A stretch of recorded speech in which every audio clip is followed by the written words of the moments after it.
longer see the lights of the Iranian border shining down on us. And heading up, we're closing in on our first head wall objective. A lot of people's lives were ruined from the Iraq War. But I think the biggest low for me was when I came home and questioned why I lived and those guys died.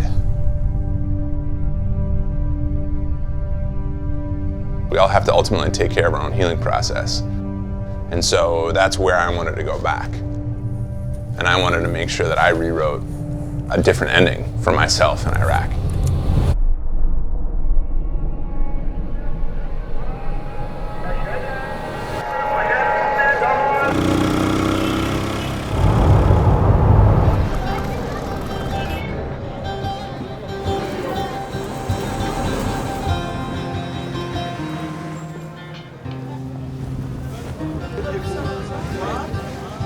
We arrived in Erbil to put up a first ski ascent and descent on Mount Halgard, which is the tallest mountain fully in Iraq. Thinking about this and dreaming about this for a long, long time, and the whole team is here. Robin, she owns her own PR business. She's a mother of 2, but she also got shot down over Fallujah in 2003. She has just the attitude of, I can go do it. Griff fought in Mosul as part of the United States Army Rangers. He's just a really great guy, incredibly intense individual. I knew he would be rock solid for this trip.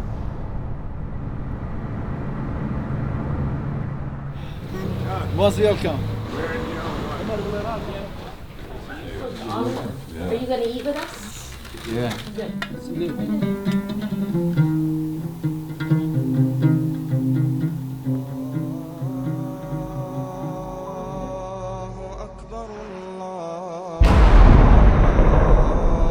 I signed up in 1996 for ultimately 12 years of military service.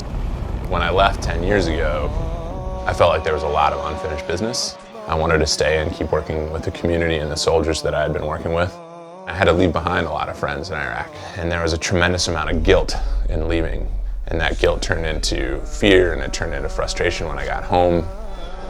I struggled with depression and adjustment and alcoholism and addiction. I was really suicidal. It took me a couple years to figure out even what path I wanted to start down on. I found that getting outside, time outdoors, was incredibly healing for me. So I came up with this concept to come back to all the places that I had been to war, to climb or ski or mountaineer. We wanted to see if Iraq could be a place that could hold beautiful memories for us.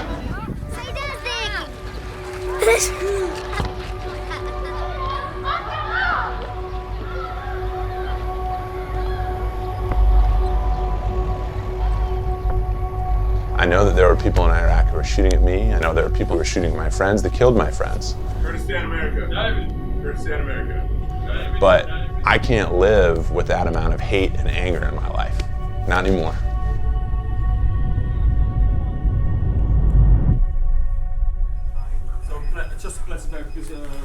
We're getting everything ready to go. We have a ridiculous amount of gear. And yeah, so it's the gear sort. It's like, why did I think back in the States that I was going to need this? We need to be very careful not to go off the road until we get to the steeper terrain, which is not mined. The whole area is landmined, so we see a road going up, but there's no way we can use it. Where it would be easier for people to walk over in a lot of the places is where the landmines are, as a holdover from the Iraq-Iran war.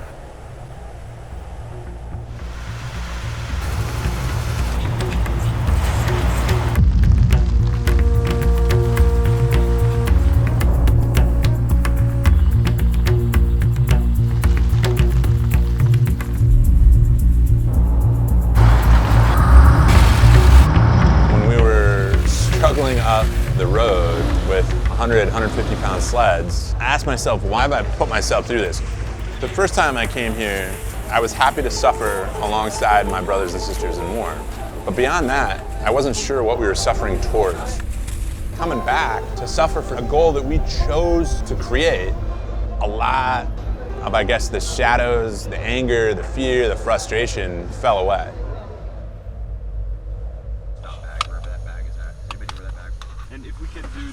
Hey, can you hand me the bowl that is holding that coffee mug right there?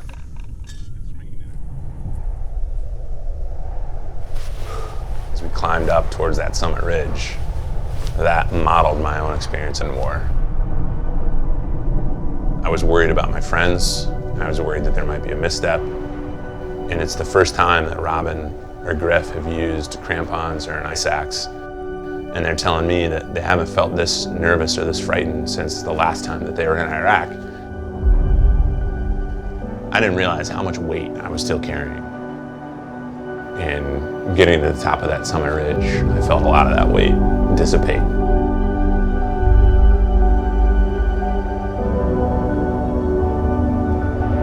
I found myself actually going back and picking up some of those memories. And because it's important to remember, it is important to remember the pain.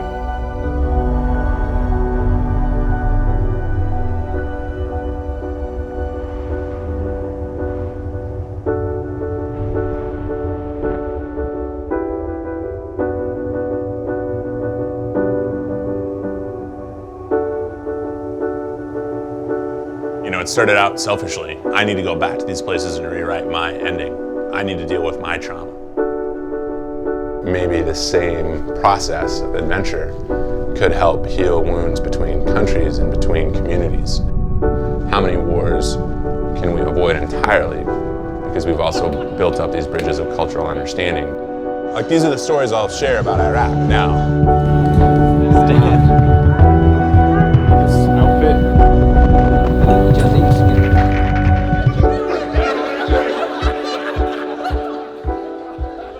Meeting Omar's dad, who was a Peshmerga for 40 years, he says, you know, I've climbed Helgard 100 times. Now I'm too old to do it. So I just go out and look in my binoculars and see the top. And now he and I have something more in common. We're not just warriors. We're mountain lovers. We love being outside, and we can share that too.